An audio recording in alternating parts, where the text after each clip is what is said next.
I'm doing an oral reading of Rapunzel by the Grimm brothers. There were once a man and a woman who had long in vain wished for a child. At length the woman hoped that God was about to grant her desire. These people had a little window at the back of their house from which a splendid garden could be seen, which was full of the most beautiful flowers and herbs. It was, however, surrounded by a high wall, and no one dared to go into it because it belonged to an enchantress, who had great power and was dreaded by all the world. One day the woman was standing by this window and looking down into the garden when she saw a bed which was planted with the most beautiful rampion, and it looked so fresh and green that she longed for it. She quite pined away and began to look pale and miserable. Then her husband was alarmed and asked, "What ails you, dear wife?" "Ah," she replied, "if I can't eat some of the rampion which is in the garden behind our house, I shall die." The man, who loved her, thought, "Sooner than let your wife die, bring her some of the rampion yourself, let it cost what it will." At twilight he clambered down over the wall into the garden of the enchantress, hastily clutched a handful of the rampion, and took it to his wife. She at once made herself a salad of it, and ate it greedily. It tasted so good to her, so very good, that the next day she longed for it 3 times as much as before. If he was to have any rest, her husband must once more descend into the garden.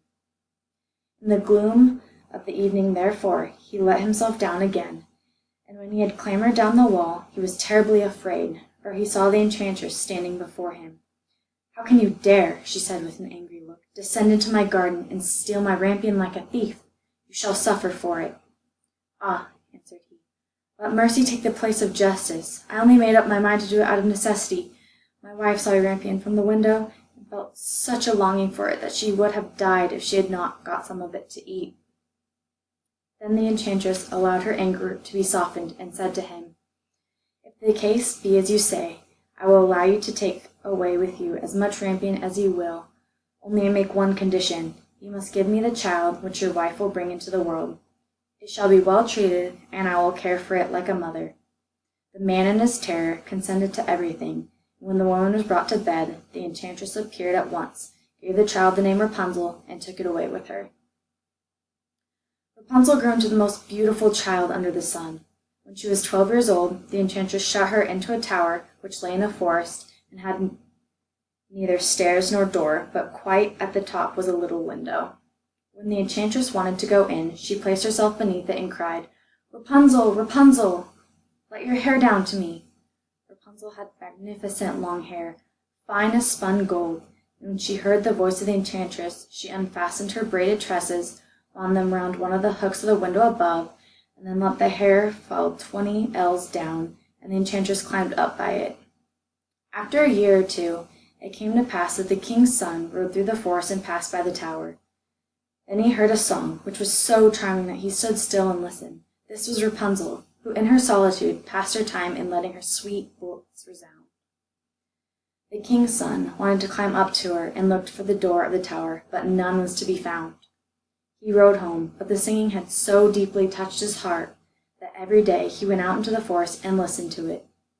Once, when he was thus standing behind a tree, he saw that an enchantress came there, and he heard how she cried, "Rapunzel, Rapunzel, let down your hair to me." Then Rapunzel let down the braids of her hair, and the enchantress climbed up to her. "If that is a ladder by which one mounts, I too will try my fortune," said he. The next day, when it began to grow dark, he went to the tower and cried, "Rapunzel, Rapunzel, let down your hair to me." Immediately the hair fell down, and the king's son climbed up. At first Rapunzel was terribly frightened when a man, such as her eyes had never yet beheld, came to her. But the king's son began to talk to her quite like a friend, and told her that his heart had been so stirred that it had let him have no rest, and he had been forced to see her. Then Rapunzel lost her fear, and when he asked her if she would take him for her husband, and she saw that he was young and handsome, she thought, "You will love me more than the old Dame Gothel does." And she said yes, and laid her hand in his. She said, "I will willingly go away with you, but I do not know how to get down. Bring with you a skein of silk every time that you come, and I will weave a ladder with it, and when that is ready I will descend, and you will take me on your horse."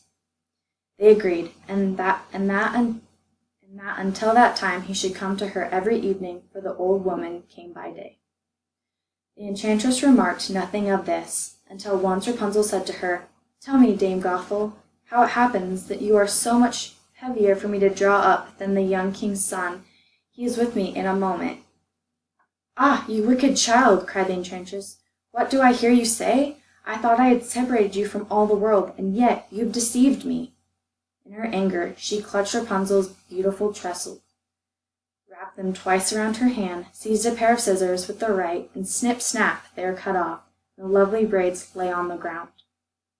She was so pitiless that she took poor Rapunzel into a desert, where she had to live in great grief and misery.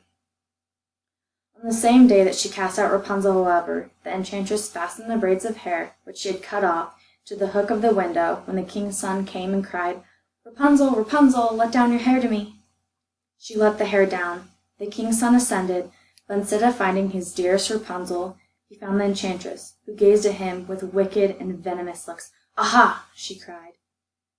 "You would fetch your dearest, but the beautiful bird sits no longer singing in the nest. The cat has got it, and will scratch out your eyes as well. Rapunzel is lost to you. You will never see her again." The king's son was beside himself with pain. In his despair he leapt down from the tower. He escaped with his life, but the thorns into which he fell pierced his eyes.